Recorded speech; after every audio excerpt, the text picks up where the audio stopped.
নমস্কার বন্ধুরা, তোমাদেরকে আবারও আমাদের চ্যানেলে স্বাগত। তো এখন তো আমের সিজন চলছে, অনেকবার পাকা আম খাওয়া হচ্ছে আর ভালো লাগে না। সেই জন্য ভাবলাম পাকা আমটাকে একটু অন্যভাবে বানানো যাক, যেটা বাড়ির সবার একদম মুখে লেগে থাকবে। তাই একটা গোটা বড় পাকা আম নিয়ে ঝটাঝট বানিয়ে ফেললাম এই সুস্বাদু রেসিপি। তো দেখতে থাকো একদম না স্কিপ করে। তো একটা গোটা পাকা আমকে দেখো ভালো করে জলে ধুয়ে ছাড়িয়ে নিয়েছি, নিয়ে ভালো করে হাত দিয়ে চটকে চটকে আমি আটিটাকে বের করে নিচ্ছি। তো আমটার বেশ বড় সাইজ আর প্রচুর মিষ্টি ছিল, সেই জন্য আমি এতে কোনো চিনির ব্যবহার করব না, শুধু আমেতেই হয়ে যাবে। তো দেখতে থাকো, বেশিক্ষণ লাগবে না, জলদি হয়ে যাবে একটা দারুণ সুন্দর জলখাবার। তো আমটাকে দেখো ভালো করে আমার শাঁসগুলোকে ঝেড়ে নেওয়া হয়ে গেছে। এরপর আমি ভালো করে আমটাকে আরও ভালো করে হাত দিয়ে মেখে নেব। আমটাকে ততক্ষণ মাখতে থাকবো যতক্ষণ না পর্যন্ত আমটা ভালো করে দলা দলা পাকিয়ে একদম তালের শাঁসের মতো হয়ে যায়। তোমরা ওই যে যেটা ব্যাটার বানায় সেই গ্রেনটা দিয়েও তোমরা করতে পারো। তো দেখো আমার হাত দিয়ে বানানো হয়ে গেছে। এরপর আমি দিয়ে দেব 2 কাপের মতো আটা। তোমরা ময়দারও বানাতে পারো, এই আমের ওপরেই আমি ডিরেক্ট দিয়ে দিচ্ছি। এই যে রেসিপিটা দেখাচ্ছি এটা খুব টেস্টি খেতে, খুব ভালো খেতে, তোমরা অবশ্যই বাড়িতে বানাবে। আর এটা কি দিচ্ছি জানো, 2 কাপ আটা দিয়েছি, দিয়ে গুঁড়ো দুধ দিয়ে দিচ্ছি পুরো 4 চামচ। তারপরে দিয়ে দিলাম 2টো এলাচ, দিয়ে পুরো ফাটিয়ে দিয়েছি। দিয়ে দিলাম হালকা করে লবণ।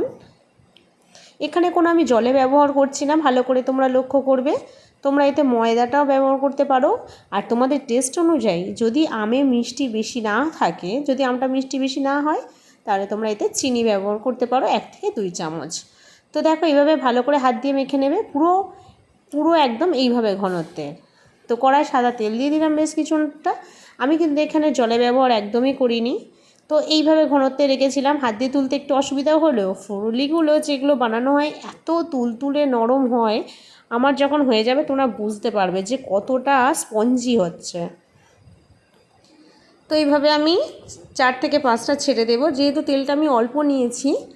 দেখো 5টা অলরেডি হয়ে গেছে, দেখো কিভাবে ফুলেছে। তো মাঝখানে আমি একটু ফাটিয়ে দিচ্ছি। দেখো কত সুন্দর ফুলেছে, কিন্তু ভেতরটা একদমই স্পঞ্জি, চাপলে একদমই দেখো কতটা চাপলে নরম লাগছে। তো আমার হয়ে গেছে, এরপর আমি তুলে নিচ্ছি। ওইভাবে খুন্তির ডগা দিয়ে তোমরা যদি একটু ফুটো করে দাও না, তাহলে তেলটা ভেতরেও যাবে, ভালো করে ভাজা হবে। তো এইভাবে সবকটা আমি ভেজে নেব।